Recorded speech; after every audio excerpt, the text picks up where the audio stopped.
This is San Francisco, as it looks from Telegraph Hill. And this is the house on Telegraph Hill, where I once thought I would find peace and contentment. This is how it looks today, but my story begins 11 years ago, and 7,000 miles away in another house near Warsaw, in my native Poland. My name is Victoria Kowalska, and this was my home. It looked like this in 1939, when my husband came home on leave. And this is what was left after the Germans had passed.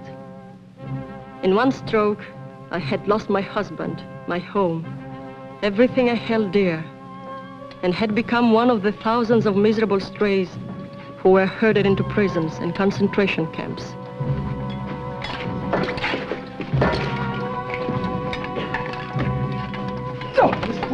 How the will to live survives in a place like Belsen, I do not know. But I wanted to live. I was determined to. And I was just as determined that my friend Karin Dernakova should live too. I had met Karin, a fellow countrywoman, in the camp.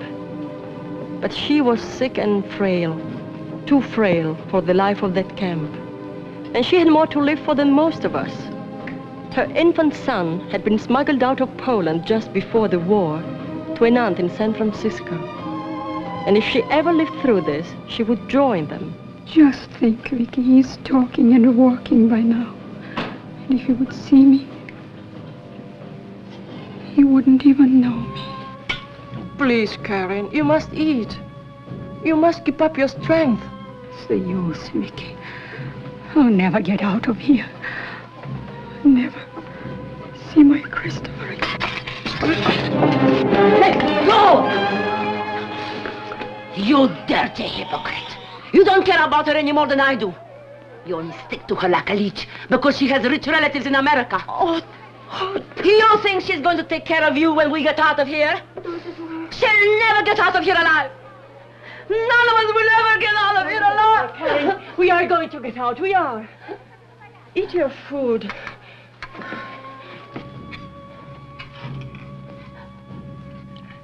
You will come to America with me, Vicky, won't you? Aunt Sophie has a big house on the hill.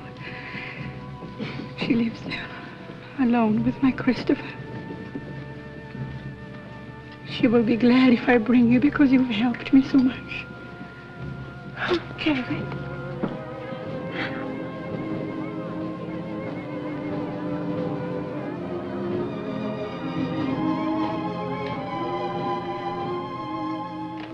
Karin was my friend, and I fought for her survival as I fought for my own. But in the end, I was beaten. I had done everything I could for her. I stole food, medicine, and I fought off the others. I had tried to keep her mind filled only with thoughts of her son and her aunt. But with the German army on the run and liberation only days away, Karin Dernakova and our dreams of America lay on the cold floor of Belsen.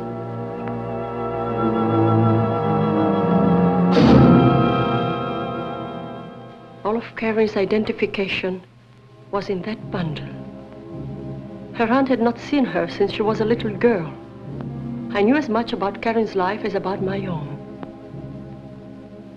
Why not? Why shouldn't I be Karin Dernakova?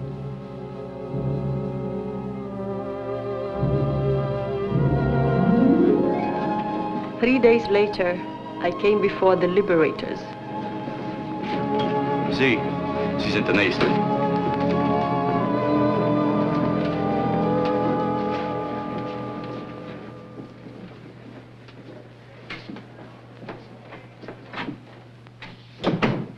Setzen Sie sich doch hin.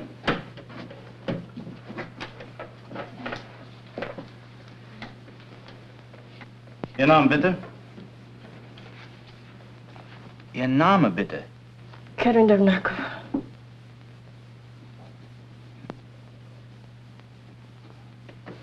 Haben Sie irgendwelche Papiere? She's scared to death. Tell her we're her friends, that we want to help her find her home, her family. Yes, sir. Wir sind Ihre Freunde. Wir wollen Ihnen helfen, um Ihre Familie, Ihre Verwandten zu finden. Oh. Get some water.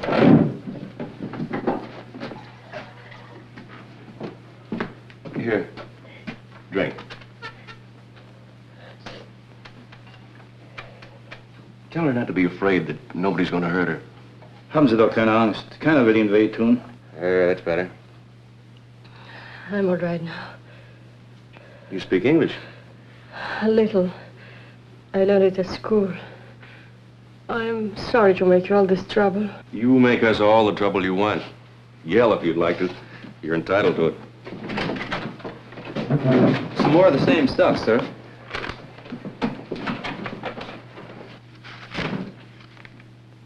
You're from Warsaw? Yes. Well, you'll want to go back home as soon as possible, I suppose. I have no home. It was destroyed. No, I meant back to your family. No family left in Poland. My parents were killed, my husband also. I'm sorry. In other words, you don't want to be repatriated. Oh, no. Poland does not exist anymore for me.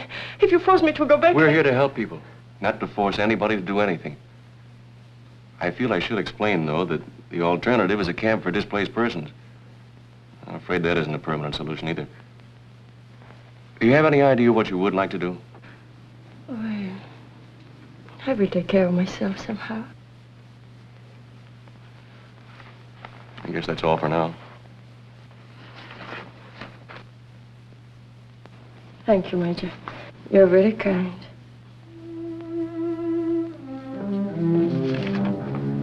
Just a minute.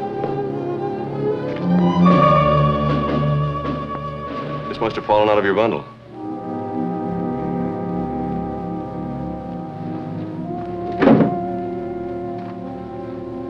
It belongs to a Victoria Kobelska. Who is she? She's dead. Well, how do you happen to have this? She was my friend. We kept our things together.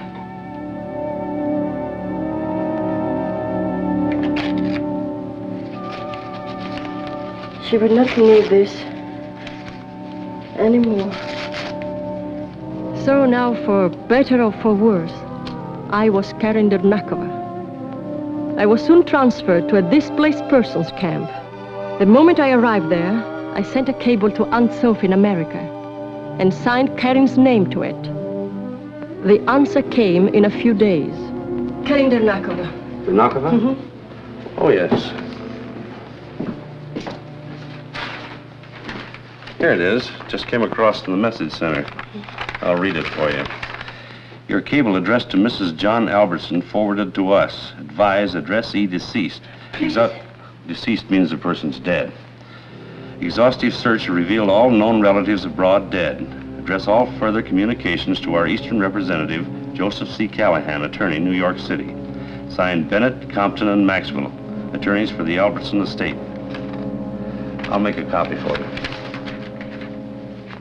And that was my answer. A cable from an unknown lawyer in the unattainable city of New York. And my hopes gone with that cable. In that moment, I nearly gave up.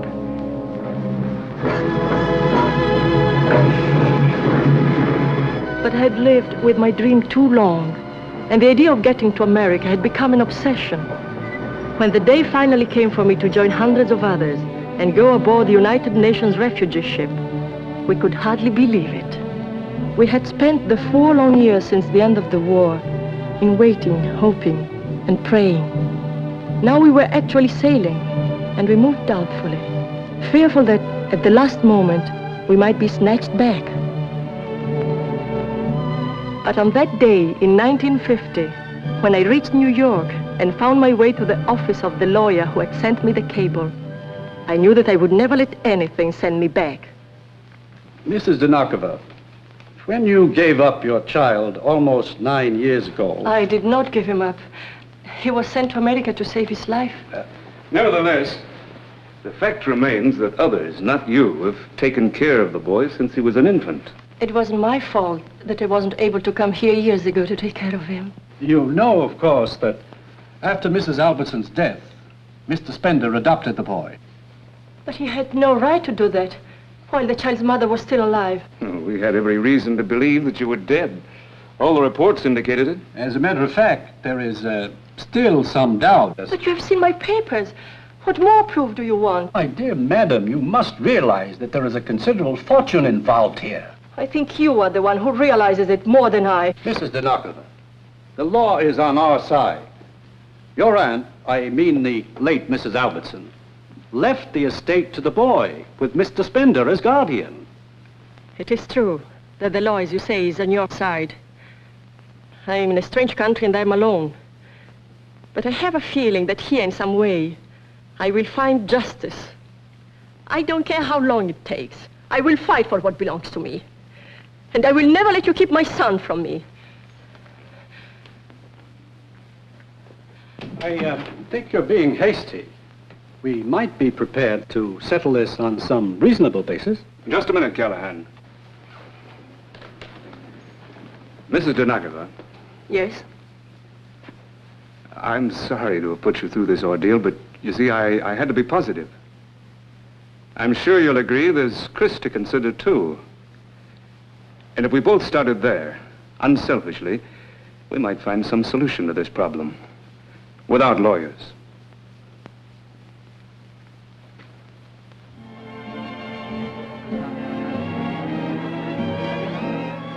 What's the matter? Don't you like our food? Oh, yes. But I'm still upset. Your lawyer is so very efficient. Oh, forget about him. Let's talk about you. I didn't know I had such a beautiful relative in Poland. What? Oh, don't look so surprised. Aunt Sophie was related to me, too. By marriage.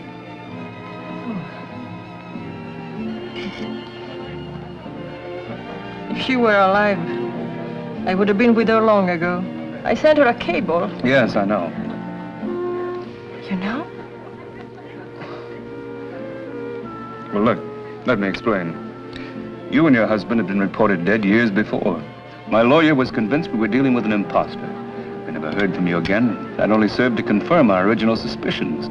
If only you'd tried again, written or wired or anything. Well, I didn't know what to do, where to turn. I felt so lost. Well, you've got to forget all that now. Think of the future. And Chris. You'll be proud of him. Tell me about him. What does he look like? Well, he's a very good-looking boy, I think. He resembles you in some ways. Has your eyes and that same stubborn chin. When he was a baby, everybody said he'd look more like his father. When am I going to see him? He won't be back from school for 2 weeks. And I plan to stay in New York on business. Look, why don't you wait and come to San Francisco with me?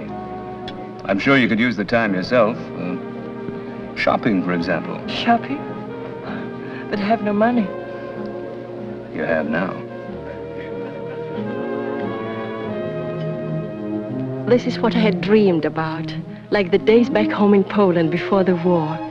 The feel of silk on my skin again. What do you think? It's lovely. Yes, but I'm afraid it's also very expensive. Don't worry about that. After all, I'm still Chris's guardian. I'm sure he'd want his mother to look her best. All right, then.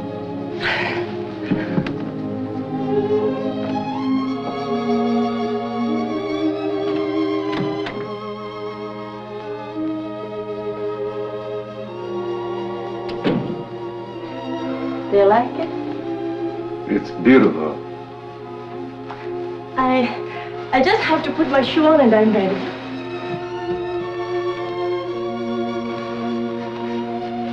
May I help you? I make no excuse. I felt Alan was attracted to me and I was prepared to take advantage of it.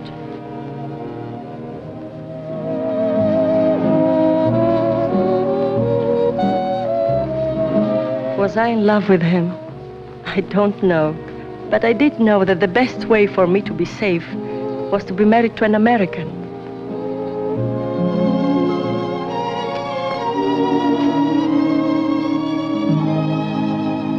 penny for them, Karen. A penny for what? Your thoughts. It's an expression we have. Oh, Alan, I couldn't begin to tell you all my thoughts. You've been so wonderful to me. I don't know if I ever can, Karen, but I'd like to spend the rest of my life trying to make up to you for all those lost years. I want you to know I'm no bargain. I'm a very stubborn man. Set in my ways, hard to live with. And maybe I'm too old to change. I don't want you to change, Alan. Ever.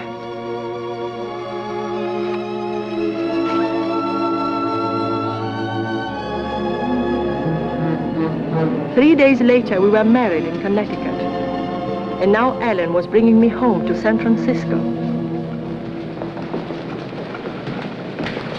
There they are! Oh. Hello, Chris. Chris, this is your mother. Well, what do you think? Shall we keep her? Hello. Look, Chris.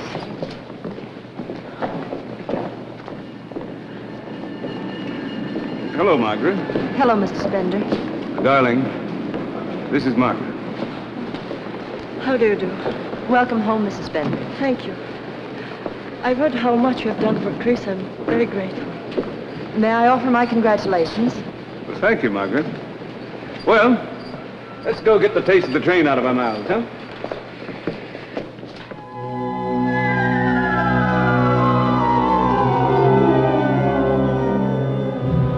And so at last, I came to the house on Telegraph Hill. Wait till you see the view in the daytime. Come on now, Chris. It's way past your bedtime. Remember now, you promised. Okay. Can I help you carry it? Thank you, dear. If there's anything doesn't please you, just holler. We'll change it any way you like. Oh, no, I like it just as it is. So old and beautiful.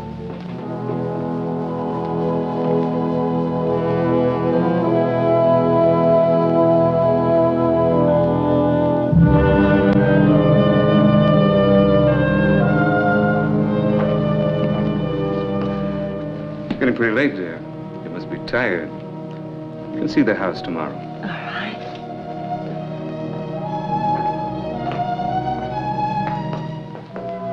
That's a beautiful portrait of Aunt Sophie. I wish I had known her better. I never realized you knew her at all. Oh, yes. Once, when I was very little, she visited us in Poland. She looked so kind and wise. She was that. She was a wonderful woman. Put your bags in your room. Oh, thank you, dear. This is my room. Want to see it? Tomorrow, Chris. Your mother's tired and it's way past your bedtime. Yes, Chris, I am a little tired. I'll show you the whole place tomorrow if you want. I know a place where you can see Point Lobos. That's where they used to send the signals That from. will be very nice. Good night, Chris. Sleep well, darling. I'll see you in the morning. Okay. Good night. I didn't know what arrangements you'd want to make, so I had the guest room made up for the night. Thank you, Margaret. Good night, Mrs. Spender. Good night, Margaret. There are so many things you'll have to teach me. I'll be glad to do what I can. Here we are, right down here.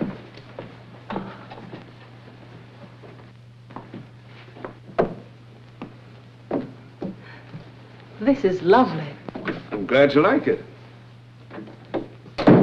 Some people thought I was crazy to stay on in the house after Aunt Sophie died, but I've always loved the old place.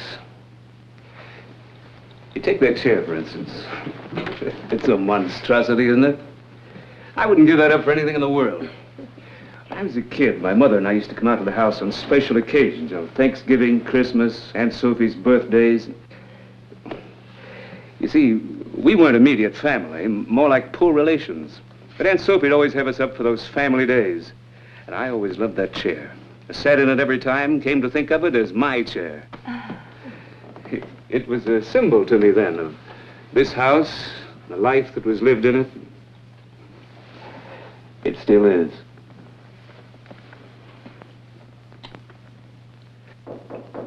Come in.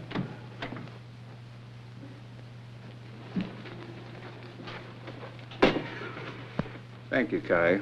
Good night, sir. Good night. I always have a glass of orange juice just before going to bed. Oh.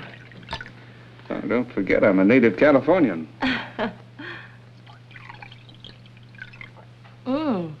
Good idea. Why did Margaret have the guest room made up? Oh, I suppose I should have sent her some instructions, but I wanted to leave everything to you. I think this room is big enough for both of us. I hope so. I do think you'll be more comfortable here if I take the guest room for tonight, and then tomorrow we can go downtown and pick out everything we need. Alan, I love you.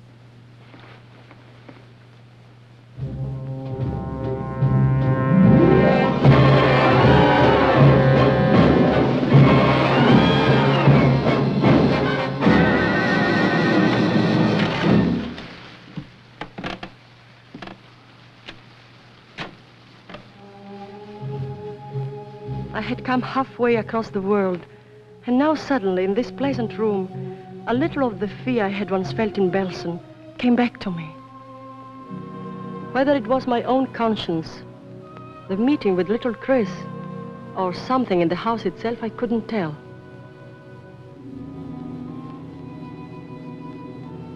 I had a strange feeling that Aunt Sophie saw through me. I wondered if I could have spoken to her, whether she would have understood. She did look kind and wise. Yet I couldn't rid myself of the feeling that something was wrong in this house.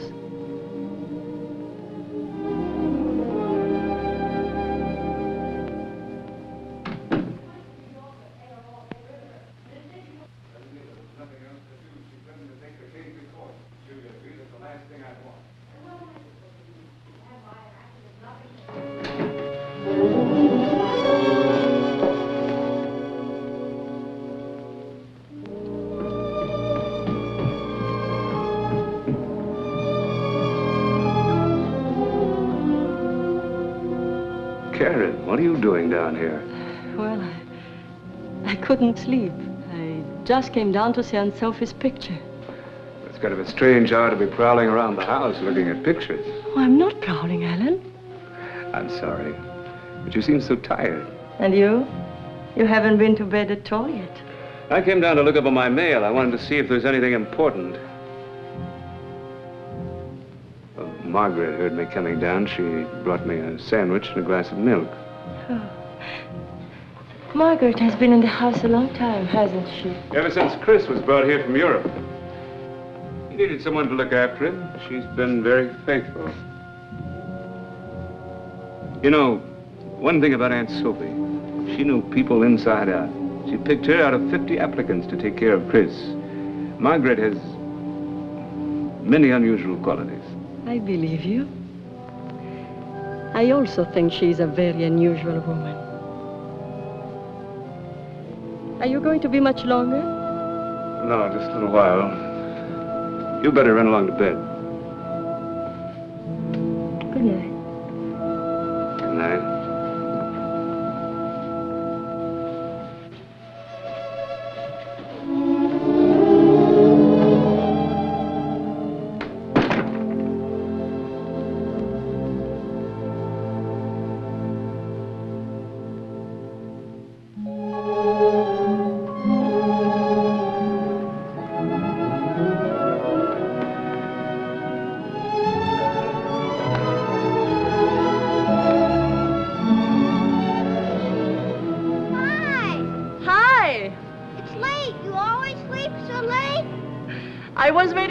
Last night.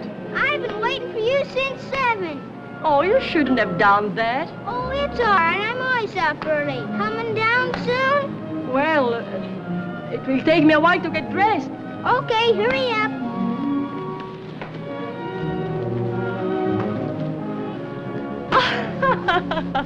Hey, good catch. You're learning fast, Mom.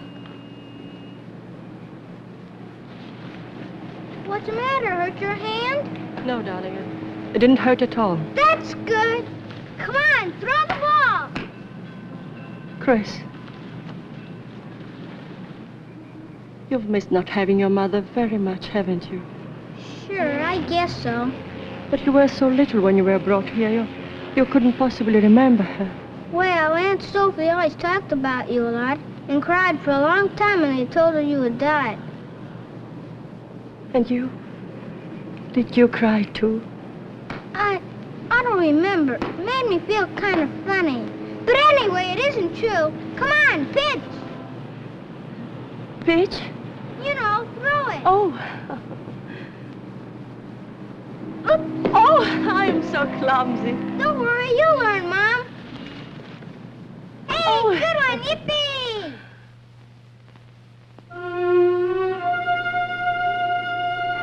To the lady of the house, past and present, may your days in this house be as rich and rewarding as hers. Thank you, Doctor. A great character. Don't make him like that anymore. Nobody knows that any better than I do. She was a wonderful, wonderful woman. She had a wonderful sense of humor. In fact, she'd laugh her head off if she could see this little votive group gathered under her portrait, drinking her vintage wine, growing mawkish over her memory. Hello, Alan. Dr. Basehart. Mark. Mr. Whitmore. Hello, Mark. Mrs. Whitmore. You look lovely tonight. Oh, thank you, Mark. There's a rumor around town that you've gotten married. Comes with a great wailing and gnashing of teeth from the direction of Nob Hill. Darling, may I present Mark Bennett? He's an old friend. We've known each other since grammar school. My wife. Mrs. Spender? Is something on your mind, old boy? Frankly, yes. How far behind am I? Well, let's see, you had a pretty good head start. I seem to have run down suddenly. How about a nice friendly push? Sure. Champagne all right? Whiskey with a little water if you don't mind, but don't drown it. That would be a catastrophe, huh? Fix it for you myself.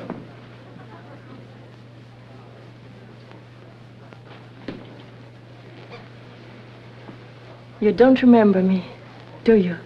You're making things tougher for me by the minute. That accent's Polish. Uh-huh. On what red letter day did I meet a beautiful Polish lady? On the most important day in her life, Major. Germany. The camp at Belsen, of course. But you've changed quite a bit. No wonder I didn't recognize you. I've often wondered what had become of you. I don't believe you remember anything about me at all. Oh, but I do. I even remember your name. It's Victoria Dernakova, Major.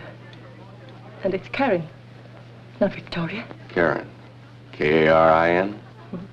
Here we are. Thank you. Dinner is served. Thank you, Karen. May I claim the right as an old friend of the household? Looks like you have already.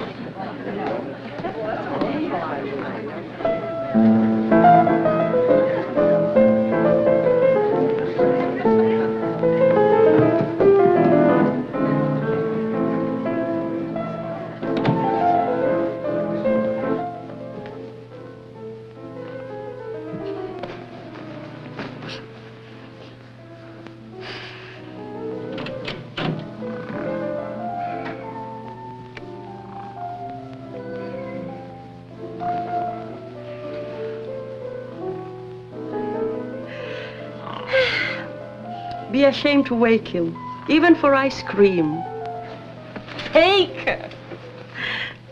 A favor for a favor. Thanks. Oh, don't you like it? Oh, sure, but Margaret, Yes?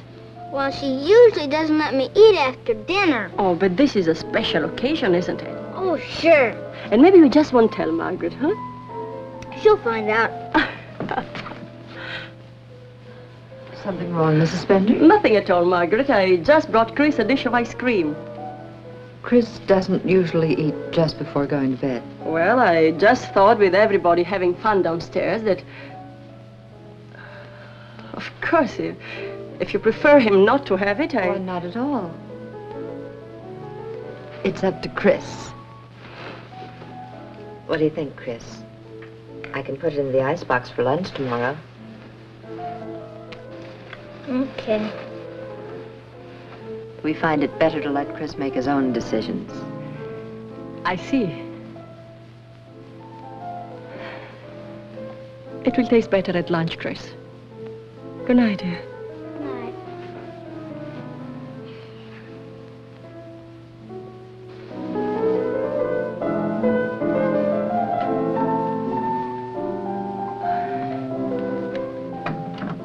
I am sorry, Margaret. I didn't realize Oh, it was my fault, Mrs. Bender. I should have told you. But Chris has always been a very impulsive child. I found the best way to handle him is to let him discipline himself. Good night, Margaret. Good night, Mrs. Bender. £5. Nice avocado today. Zucchini. I recommend the zucchini. Major. The touch of garlic and mozzarella, there's nothing like it. Ciao della mozzarella? Si, signore, la migliore. All right, get the lady a couple of pounds. Real stuff now from the basement. Si, signore, the best. Small world, isn't it? Germany, Telegraph Hill, and the new Union Grocery. You do your marketing here too, Major? Only since I found it's where you do yours. Besides, we didn't have a chance to finish our talk the other evening. Oh. It isn't pleasant for me to talk about things that happened in the camp. I'd like to forget about them. That's not what I wanted to talk to you about. I was telling my cook about that chicken dish I had at your house the other night. She can't swing it without the recipe. Don't laugh. I'm a San Franciscan, eating serious business with me. I thought the law was your business, Major. Technically, it is. You see, my father's death put me in a curious situation. According to the sign on the door, I'm the senior member of the firm, but most of our clients seem to want to do business with the junior members. One of them's 65, the other's 62. Sort of leaves me twiddling my thumbs and cleaning out ashtrays. And finding your recipes for your cook. Exactly. If I give you the recipe, will you tell me something too? Blackmail, huh? You and Ellen do not like each other. Why? Where did you ever get an idea like that? I saw you together at the house. Well, the fact is that Ellen thinks I've had things too easy all my life. You know, rich man's son, lazy, drinks too much. Unfortunately, he's right. £2 mozzarella, the best. Right, Tony? I take these too. Well, I think this is everything. I'm sure you have some good points, Major. Oh, I suppose so. Kind animals handle a boat pretty well. And you play the piano beautifully. And I make beautiful circles on a bar with a highball glass. Thank you, Mrs. Bender. Let me know how you like the mozzarella. All right, I will, Tony. Goodbye. Right. Well, now that that's all settled, how about lunch? I'm afraid I couldn't. Why not? Because you're married now? Believe me, I'm very much aware of it, and I respect it. Husbands are husbands, and friends are friends, and who knows, someday you might need a friend. Some other time, perhaps. They are expecting me home for lunch today. Goodbye. Goodbye.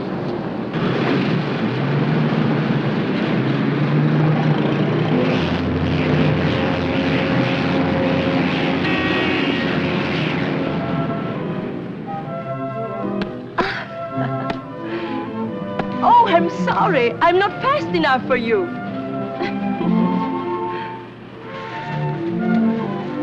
Chris, a little playhouse.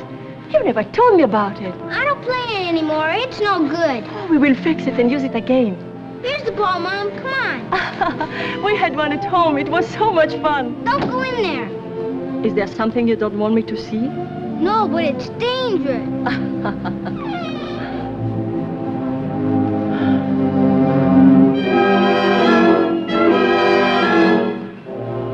Chris, what happened there? It was the explosion. Explosion? What kind of explosion? For my chemical set, it happened a long time ago. Come on, Mom, let's play some more ball! Tell me, darling, were you hurt? No, it was nothing. It just made a loud noise. Well, I'm going to ask Alan to have it fixed. No, please don't, Mom. Why not? Because he doesn't know anything about it. He wasn't here when it happened. You won't tell him, Mom, will you? Of course not, if you don't want me to. We'll just keep it between us, okay? Okay, thanks, Mom. Come on, pitch! pitch. Good one. Throw her overhand like that.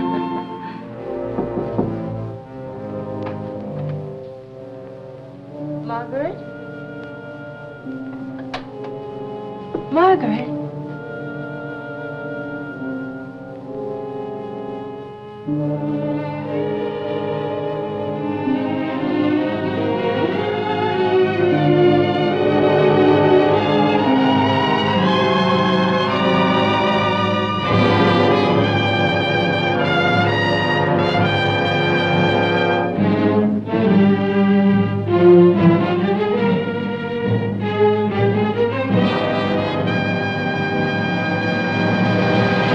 Is there something you wanted, Miss Spender? Oh, I'm sorry, Margaret. I was looking for you, and I couldn't help admiring this beautiful album. Was it Aunt Sophie's? Yes. She gave it to me. Oh. What is it you wanted, Mrs. Spender? Oh, I just wanted to ask you, what exactly happened in the little playhouse? The playhouse? Yes. Did Chris take you there? No, I came upon it by accident. I asked Chris, but he didn't want to talk about it. He did say there was an explosion from his chemical set. Oh, nonsense. His chemical set was just a harmless toy. He must have stolen something from the kitchen, some cleaning fluid or something that caused the explosion. Chris thinks Mr. Spender still doesn't know, but of course you told him, Margaret. No, I never did. Margaret, you should have. Well, Chris was terribly afraid Mr. Spender would punish him. He begged me not to tell. But Chris should have been made to understand never to do a thing like that. He could have been killed. Well, he wasn't. He wasn't hurt at all. I saw no reason to make an issue of it then, and certainly there's no reason to make an issue of it now. I'm not trying to make an issue of it, Margaret. But surely you can't blame me for being worried and very much concerned. Concerned? How long have you been concerned about Chris? A few weeks? I've been concerned about him all his life, night and day. And now you tell me that you're concerned about something that happened years ago. Even then, it was I who comforted him, not you. Thank you for being so frank. Now I know where we stand. From the moment I came here, you've looked upon me as an intruder in this house. That's why you dare talk to me like this. Well, I'll tell you something. You're wrong, Margaret. You are the intruder, not I. Are you giving me notice, Mrs. Spender? Yes. I was a fool not to do it long ago. Very well. I'll start packing at once.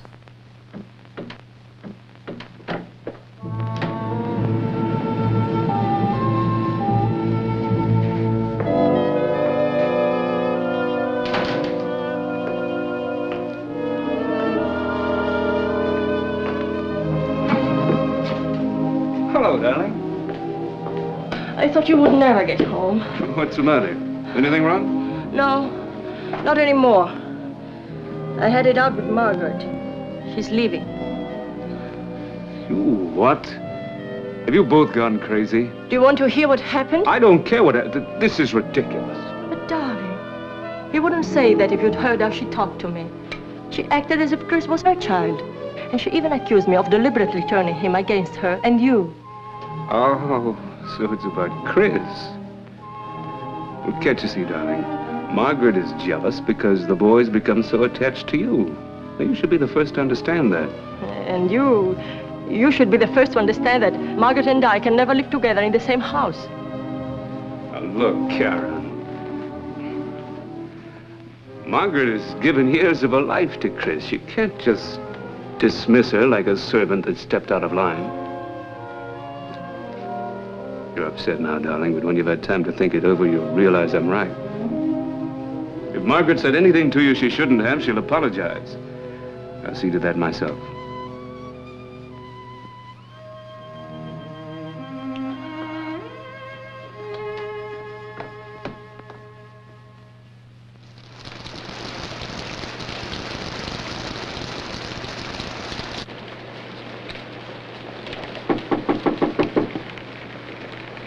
Come in. May I speak to you for a moment, Mrs. Spender? Please come in.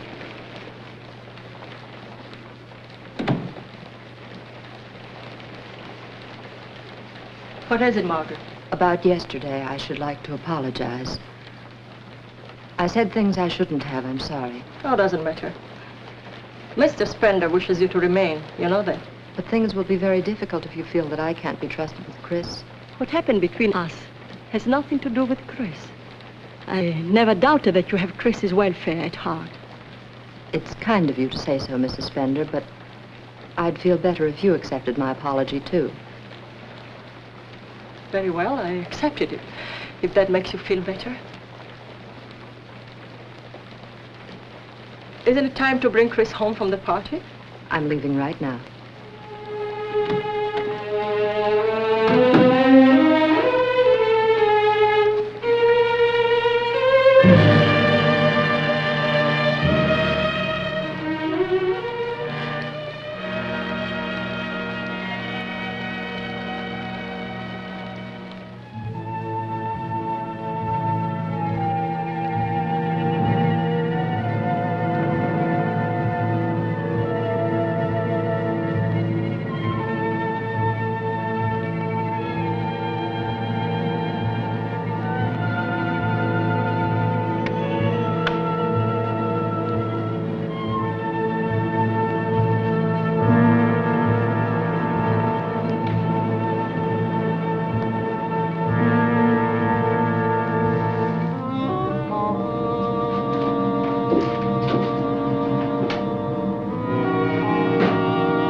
What are you doing in there? I was just looking around. Looking around? Mm-hmm. For what? Nothing, Alan. Nothing. I just wanted to see the inside of the playhouse.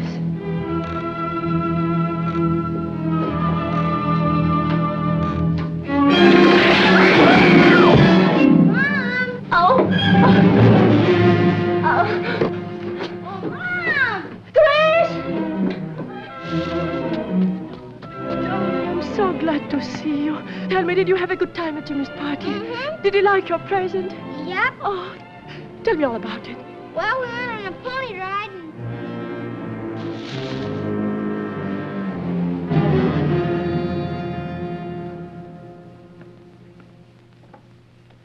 Karen.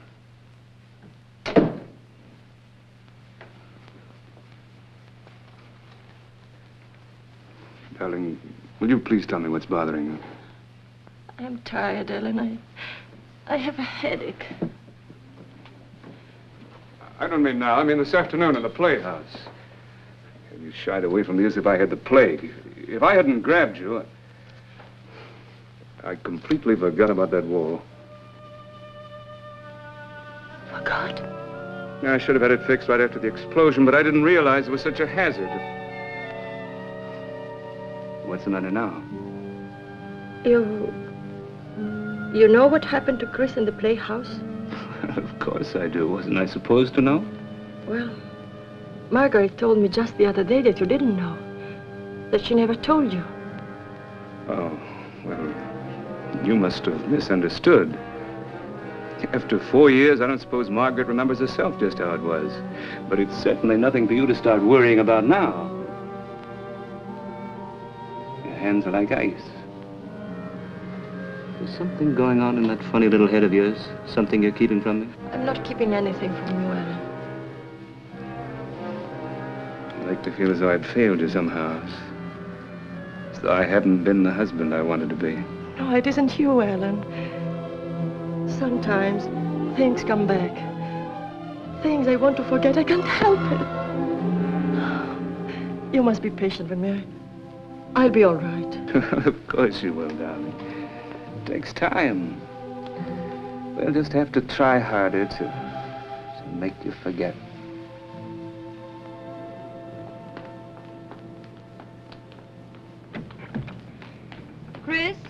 You forgot to make up your room again. I didn't forget. I'm just going to market with Mom now. I'll do it when we get back. Oh, Chris, you promised. Go right in and do it now. I'll wait for you. Would you like me to go to the market for you, Mrs. Bender? Cook said he wanted the chops for lunch. Oh, that's right. No, I'll go, Margaret. I'm sorry, darling. You come with me next time, okay? Okay.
Cut the motor off. Somebody get an ambulance. Yeah, I'll go get one right away. They won't move around, lady. What happened? They're getting an ambulance for you. Did anybody see what happened? I don't want an ambulance. I'm all right. Somebody get an ambulance. Well, you better let me take you home, huh, lady? Where do you live? Home? No, Please, will you take me to a telephone? Yeah, sure thing, lady.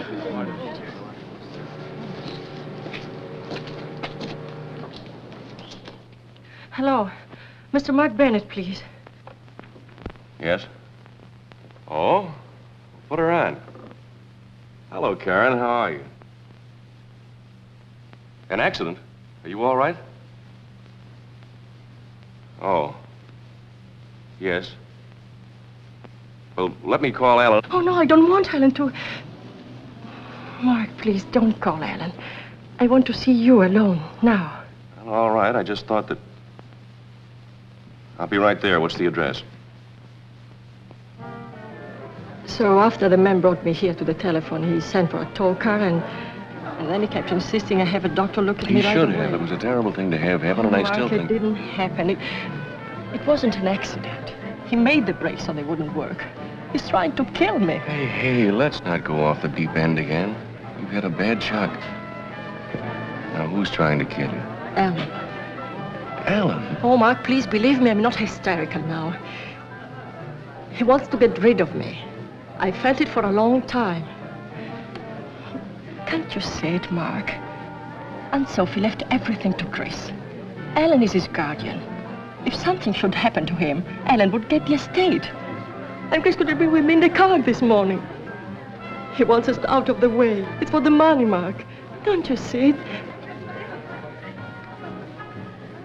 You don't, do you? But why would he marry you? He didn't have to, you know. He may have been attracted to me, I don't know, but... You don't think he was going to let the boy's mother take everything away from him, do you? That's one way to find out. Come on.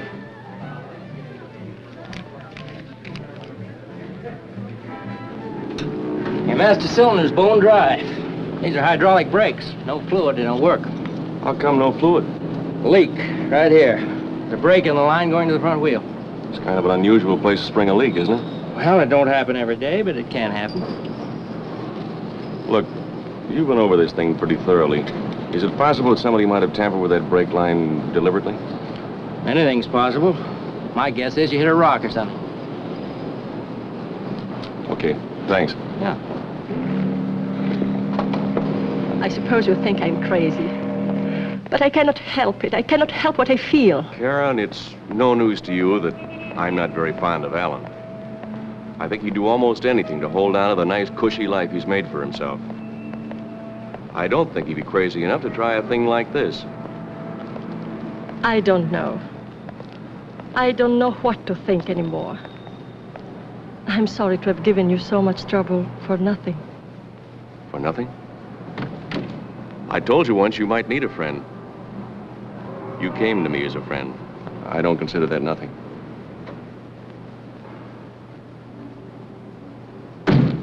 What you need is somebody to teach you how to relax and enjoy life. Something Alan never learned. He's been so busy trying to get up to that house on the hill that he's been blind to everything else.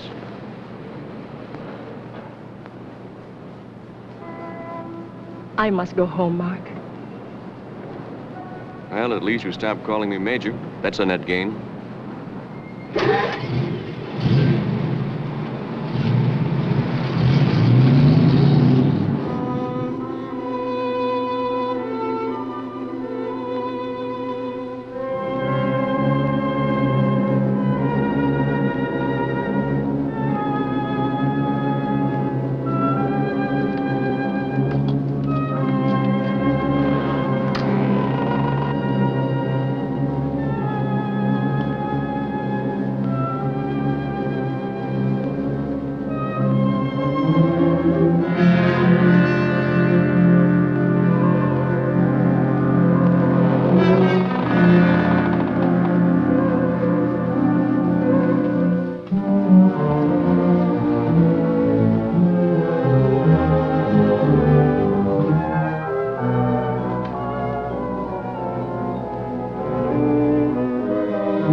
Where have you been? I was hungry and I went down to the kitchen for a glass of milk. Better come to bed. It's very late. Yes, dear. In a minute.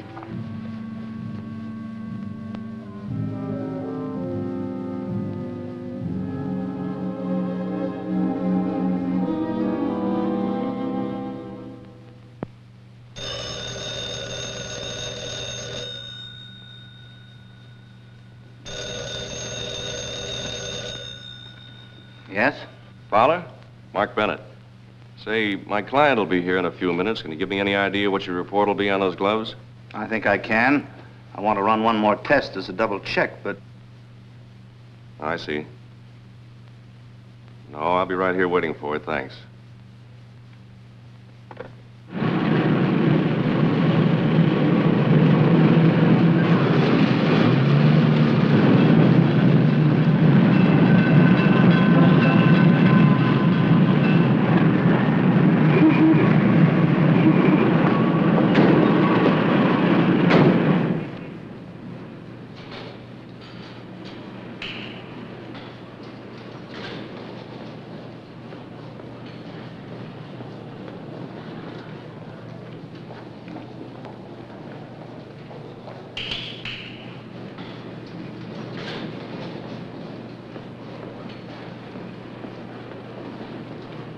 Karen.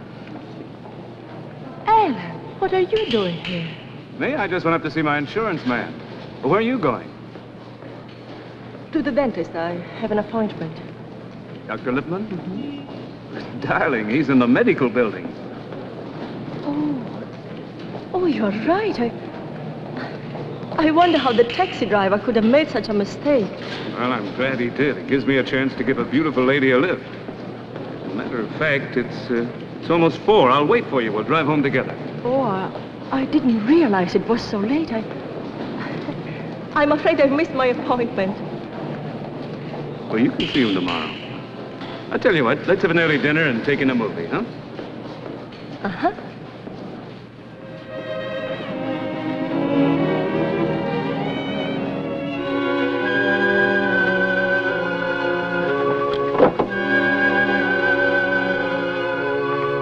Hello, Margaret. Good evening. Where's Chris? He's in his room listening to the radio. Any calls? Mr. Mark Bennett. Leave any message? He just said he'd be in his office until 6 if either of you returned by then. Thank you, Margaret.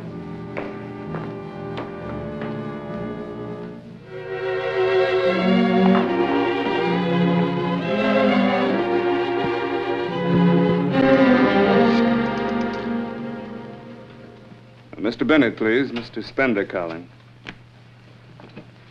Relax, darling. It can't be anything important. Hello, Mark. I understand you called.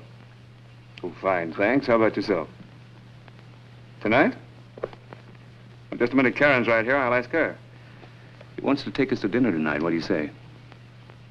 Whatever you like, Helen. Well, Karen says she'd love to. Sure, 8:30's fine. Mm-hmm. I'll see you then. What's the matter, darling? I was just thinking I've spent so little time with Chris today. Oh, stop worrying about Chris for a change. It'll do you good to get out. Yes, Helen. 將遠別離，願藍墨升起，變照人兩地，能辨野相思，辛酸盼會期常憶依稀，共吞慈悲，分虛設念記。 後將遠別離。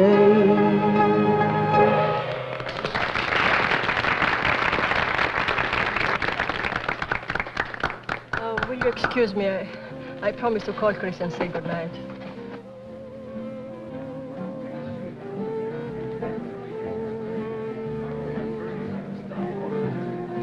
You must have a crystal ball. What do you mean? You called this afternoon, yeah? Of course. I was just going to call you. Really? Anything special? It's about Karen. Karen? This afternoon, coming down from Charlie Decker's office, I ran into her in the lobby. She almost jumped out of her skin when she saw me. I could have sworn she was on her way up to see you. Was she, Mark? Why didn't you ask her? I did. She told me she was going up to see her dentist. That seems to settle it, doesn't it? No, not quite. You see, her dentist happens to be in the medical building. It's quite a long way from your place. So she made a mistake, so what? People don't make mistakes like that unless it's part of a pattern. Look, I'm not very good at riddles. What's on your mind? I'm worried about Karen. I don't have to tell you what she went through in Europe. I've tried everything to make her forget. I blame myself for letting her drive. That accident on the hill didn't help her nerves any. A thing like that, to play hard with anybody's nerves. Of course, but with her it seems to... I don't know. Suddenly she's become suspicious of everything and everybody around her. I talked to Dr. Burkhardt about her. He suggested I take her to a specialist.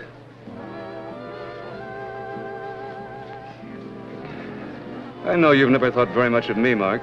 Too pushing and ambitious for your taste. Or maybe you're right. But Karen's made a difference in my life. My only ambition now is to make her happy. And I'm helpless. The harder I try, the more I realize that I'm losing her. It's ironic, isn't it?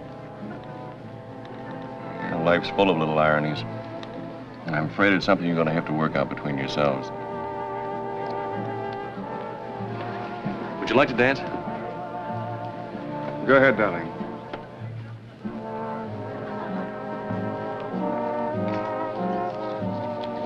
The report from the chemist, Mark. What does it say? I'm sorry, Karen. There wasn't a trace of grease or oil on those gloves. But those spots, Mark, those dark spots. Ink? Nothing but plain, ordinary blue-black ink. Karen, I'd like to tell you that Alan is a black-hearted monster capable of the worst crimes in the book.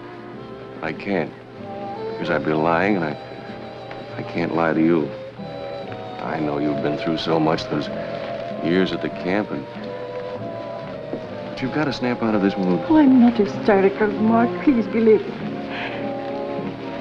I've realized now there was something wrong from the beginning. The way they tried to keep me from coming to America, the cold, heartless cable some lawyers sent me that Aunt Sophie was dead, and not a word about Chris. And what lawyers? I don't know. I don't remember their names. Why, is it important? No, I just wondered. I can show you the cable. Ellen doesn't know, but I still have it. I could bring it to your office. All right, why don't you? I'd like to get a look at it. All right, Mark, tomorrow. I'll bring it to your office in the morning, huh? All right. Oh, no. After what happened today, I shouldn't go there again. Where could we meet? Well, let me see. The yacht basin at the marina. Any taxi driver will know where it is. Thank you. So wait a minute. It's my turn now.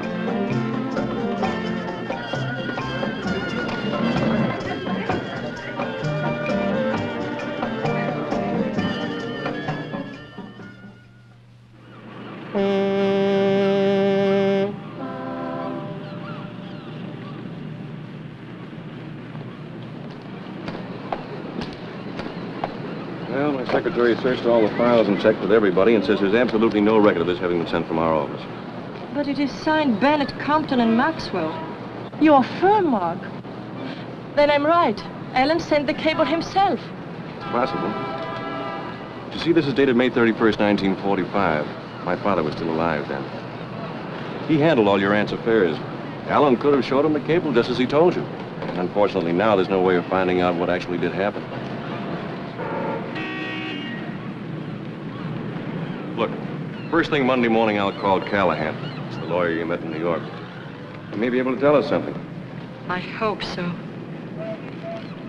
Now, don't be afraid. I've got to get home now. I promised to take Chris to the ball game. You are afraid, aren't you? Sometimes, yes. But not when I am with you. That's what I want to talk to you about. Karen, there's no sense in our going. No, Mark. No, not now. It isn't right. What is right? For you to go on living with Alan, feeling the way you do about him? For us to exchange polite small talk every time we meet? Is it wrong for me to say that I'm in love with you? No, Mark, no. But it is wrong for someone to lie, to cheat. Even if only to find happiness and safety. Now what are we talking about? About me. I'm not Chris's mother, Mark. Karin Dernakova died in Belsen. I took her papers and stole her name. Victoria. Yes, Victoria Kowalska, that's my real name. Victoria Kowalska. But Mark, you didn't hear what I said. I'm not Chris's... Sure, you're not Chris's mother. What do you want me to do? Condemn a starved, scared, homeless girl who saw a chance for a better life and grabbed it? I saw Belsen too, Karen.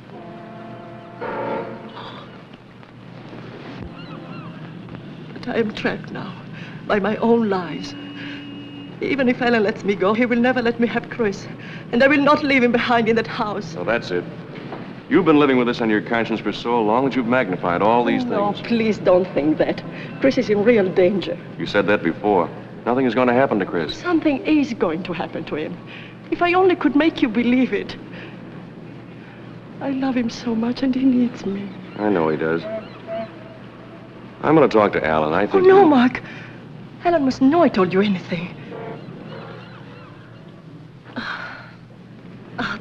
There must be a way to prove all this to you.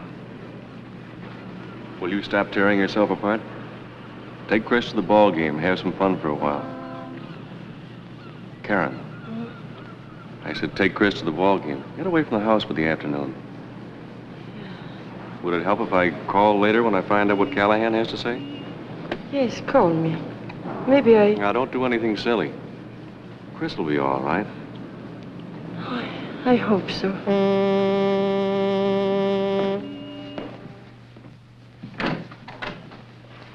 Hello, Margaret. Good afternoon, Mrs. Fender. Where's Chris? He's having his lunch. He said you were taking him to the ball game. I'll tell him you're back. All right. Margaret, would you mind very much taking Chris to the game? He's been counting on it, and I have such a bad headache. Why, I'll be glad to take him if you like. Thank you.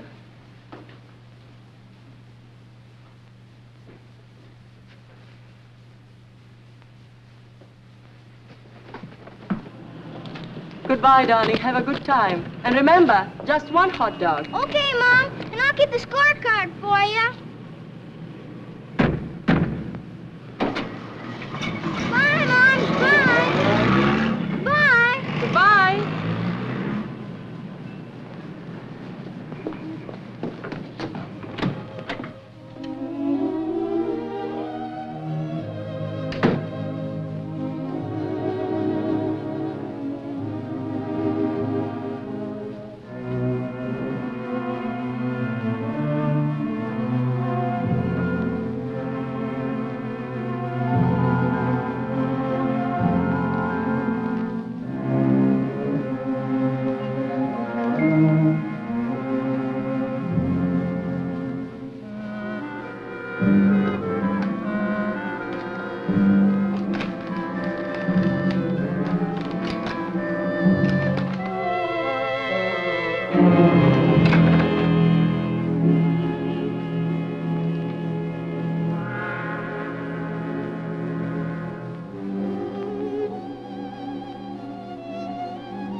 Death came yesterday, June 3rd.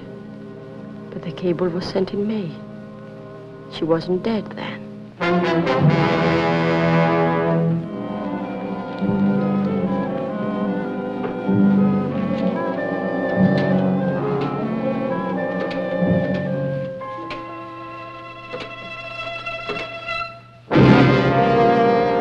Hello, dear.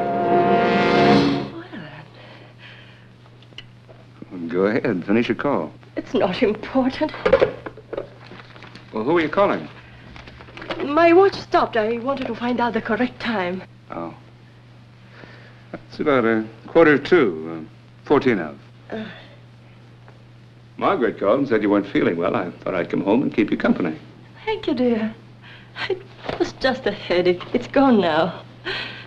But, darling, if you have work to do, please, don't let me hold you back. I'm all right now. Well, of course, I can always find something to do. Okay. Put on your coat and come along. The drive will do you good. Oh, I don't think so, Ellen.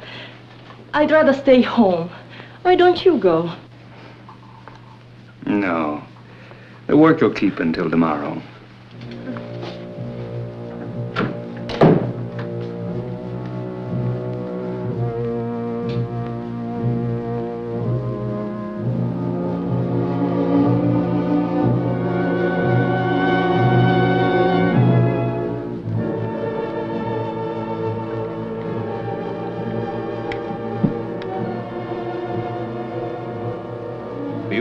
thing, Karen. Why don't you try the souffle? It's excellent. Yeah, Mom, it's swell. I'm not hungry, darling. Would you like to have mine too? Yeah, sure.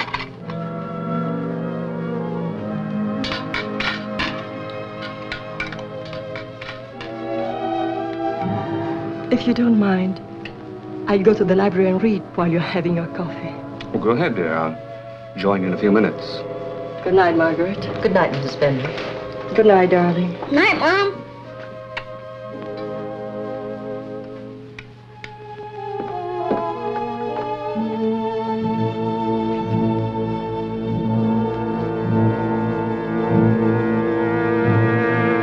Karen. I think I'll have my coffee with you.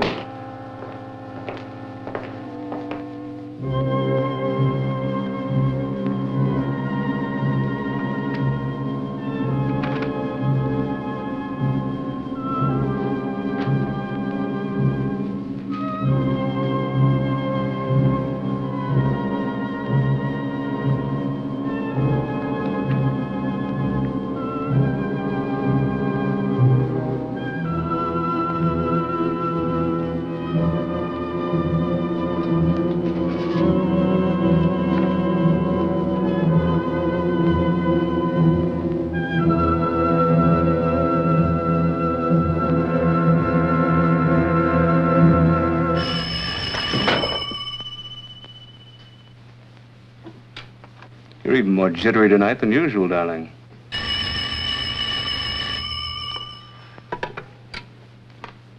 Hello? Hello? Hello?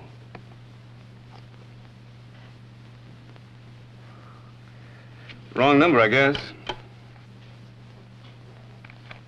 Well, maybe he just changed his mind. Whoever it was.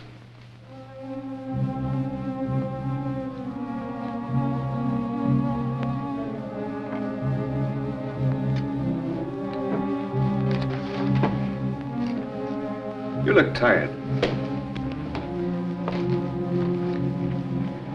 You're going to bed right now. Come along.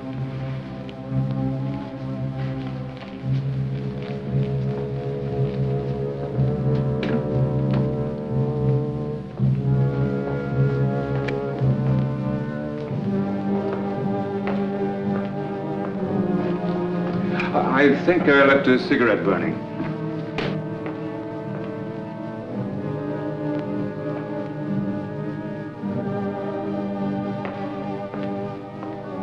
Feeling you left something behind, forgot something?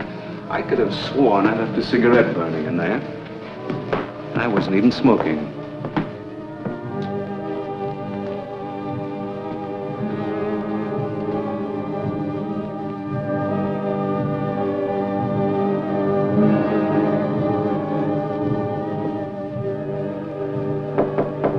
Come in. I'll take it, Kai. Yes, sir. Good night. Good night.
You do look tired, dear. You drink your juice and we'll turn in.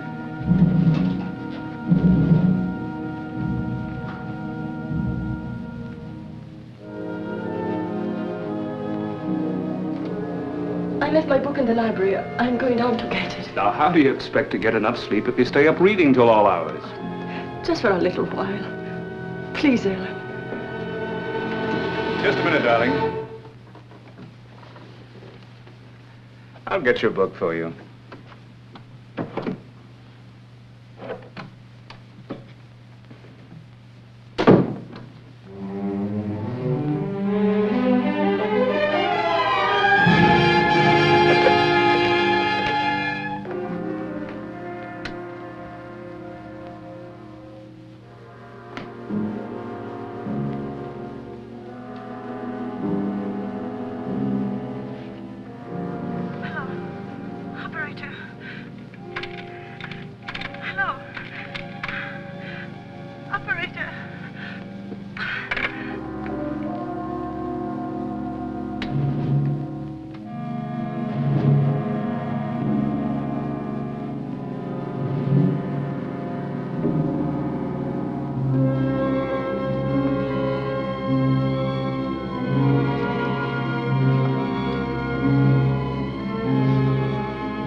Don't forget your juice, dear. It'll help you sleep. No, I don't think I want it tonight. It doesn't taste right. What's the matter with it? It seems a little bitter. Bitter?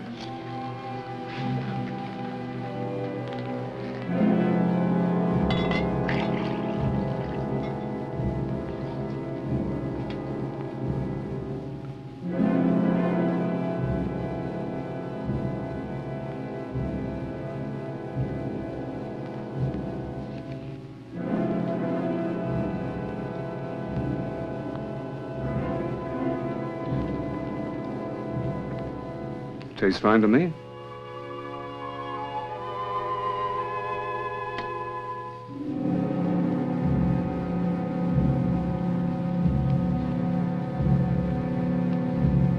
Come on, dear. Doctor's orders.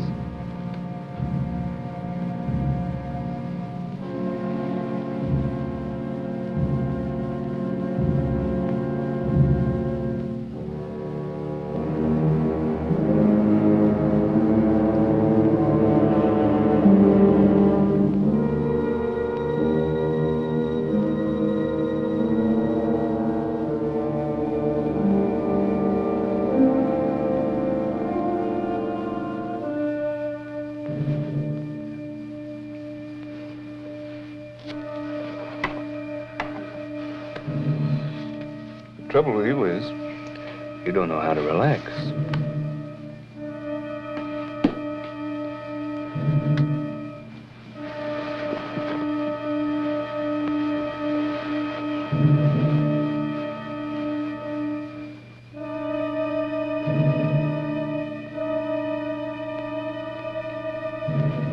Come on, dear. Don't fight it, just close your eyes. Aren't you going to bed, Ellen? What is it, Ellen? Why do you look at me so? I was thinking about a day not too long ago. We met in Callahan's office. You were scared out of your wits, but you carried it off magnificently. I thought then, this woman has everything. Breeding, brains, fire. I could be happy with a woman like this. And then something else said, watch out. She'll give you trouble. Trouble? What trouble could I give you, Ellen? Oh, don't be stupid, Karen. You know very well what sort of trouble. Ellen, what are you afraid I'll take away from you? Is it the money? Money? Scornful you are of money. You and Mark Bennett. All you people who were born with it. I should never have had to worry about money either.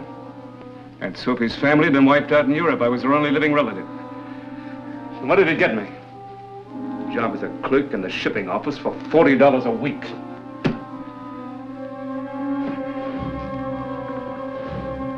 It's all over. This is the last time I'll have any trouble with your family. You Poles must be made of iron.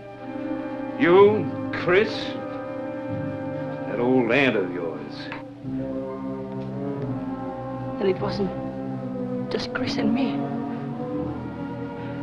You had to kill Aunt Sophie first. You sent me the cable that she was dead, and then you killed her. Just like that, huh? It's like powdering your nose. You think it's easy to kill somebody? It takes time and patience and courage. And a strong stomach. Oh, stop it, stop it. I don't want to hear anymore. You're mad. Mad? If it's madness not to let someone take from you what's rightfully yours, then maybe I'm mad. But everything I've done, I planned with a perfectly sane mind. I've never wavered for an instant, and I'm not wavering now. This house is mine. The money's mine, it's gonna stay mine.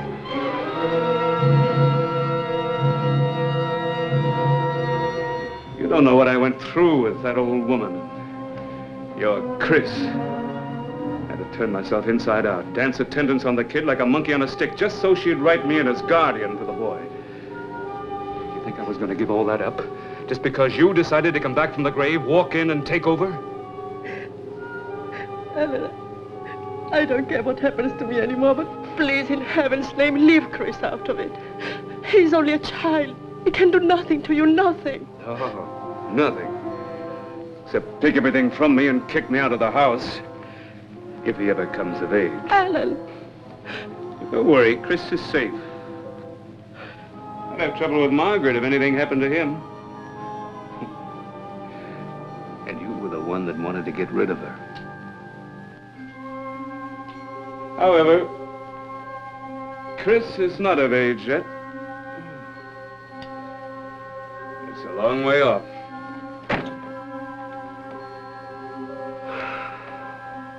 And what are you going to do now? Kill me? I understand that Dr. Burkhardt has been giving prescriptions for your insomnia. He seemed quite upset when I told him I was the one that had the insomnia, worrying about your strange behavior. He'll be grieved, the little doctor, when he hears that you've been hoarding your sedatives to take them all at once in a glass of orange juice. Helen, you must call the doctor right away. No, not quite yet, my dear. Now listen to me. I didn't drink the juice you gave me. You drank it. You're lying. No. You're lying. I'm telling you the truth. I was afraid. And when you were downstairs, I put what was left in the pitcher in a fresh glass and poured the juice you gave me back into the pitcher.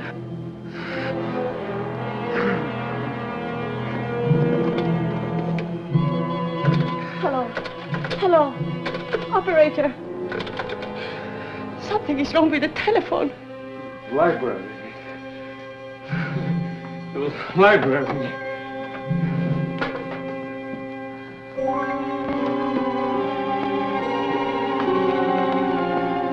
Margaret! Margaret!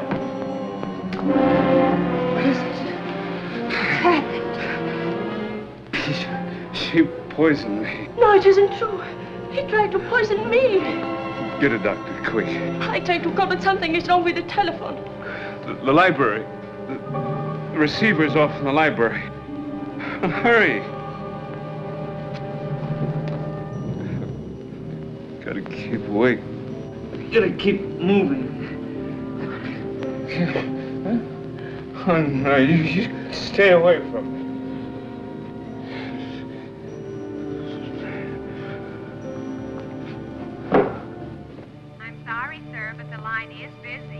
Well, it's been busy for the last 40 minutes. Are you sure there isn't trouble on the line?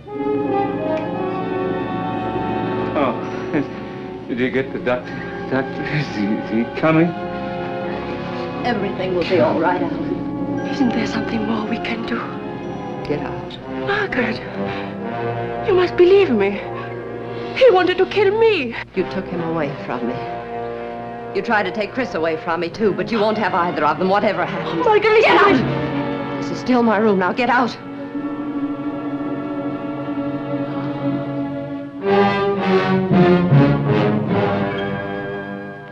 Lie still. I'm gonna be all right, Margaret. Something wrong, Mrs. Spender? It's Mr. Spender. He's taken. Make coffee, lots of it. Hurry. Yes, ma'am. Gonna be all right. You remember, Alan, after the accident in the playhouse, I told you that nothing must ever happen to Chris again. Nothing did. I gave him my word. Your word. If only I didn't know you so well. If I hadn't kept Chris from going with her in the car the other day, he might be dead now. I did it for us, Margaret. It was so we could be together again. Like old times. Old times. And how long would it be before you'd try again with Chris? How long before you'd finally kill him? Mom! Darling. I heard noises. I woke up. It was a dream, darling, just a bad dream. Come on, I'll take you in again. Where's the doctor? Should have been here a long time ago. He isn't coming. You left the receiver off the hook, Alan, remember? The phone is dead. Margaret, you take the car. You get somebody. You can't let me die. How many times have you let me die, Alan? No, I'll make it up to you, Margaret. I swear I will. It's too late. You're going to die, Alan, and that way at least Chris will be safe. Can't be. Everything I've worked for, planned for.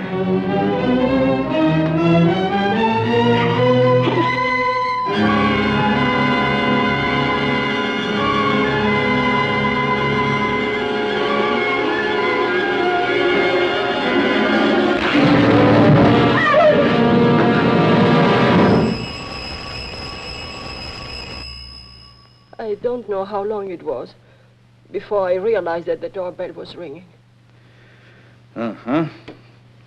And that was you, Mr. Bennett? Yes, Inspector. It was after 10 o'clock when I finally located Callahan in Washington. He said he'd never had any word from our office on the Albertson matter. He dealt only with Alan himself. So I called the house to have a showdown with Alan. I kept getting a busy signal. The operator said the phone was off the hook. So I drove right over and called the station. By the time your men got here, Alan was dead. Well, I'm going to have to take that governess downtown for questioning. Why? She didn't do anything. That's just it. She deliberately didn't call the doctor. She admits it. Harold, where's that governess, Miss, Went upstairs to put the boy to bed. Poor kid couldn't hold his head up anymore. Oh, why didn't you let her take him? She didn't put him to bed. She took him away. She told me she never let me have him. Cover the back stairs and the garage. Chris! Oh, Mark, you see, he's not here.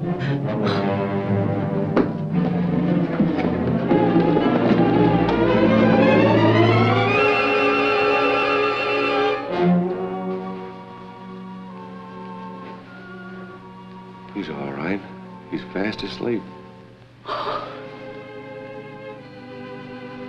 Yes, he's all right now. He didn't want to go into his own room alone, so I brought him in here with me. He fell asleep almost at once. I'm going to have to ask you to come down to headquarters, miss. I'm ready. Margaret, I know you are not to blame for what happened. What do you think the charge will be, Inspector? That'll be up to the district attorney. Everything will be all right, Margaret. I'll be your witness. My conscience will be my witness, Mrs. Fender. Sure, the DA will want to talk to you, too. We'll be available anytime. We'd better go. Go? But where? I'm taking you to my mother's place for the time being. I don't want you to spend another night in this house. Yes, Mark.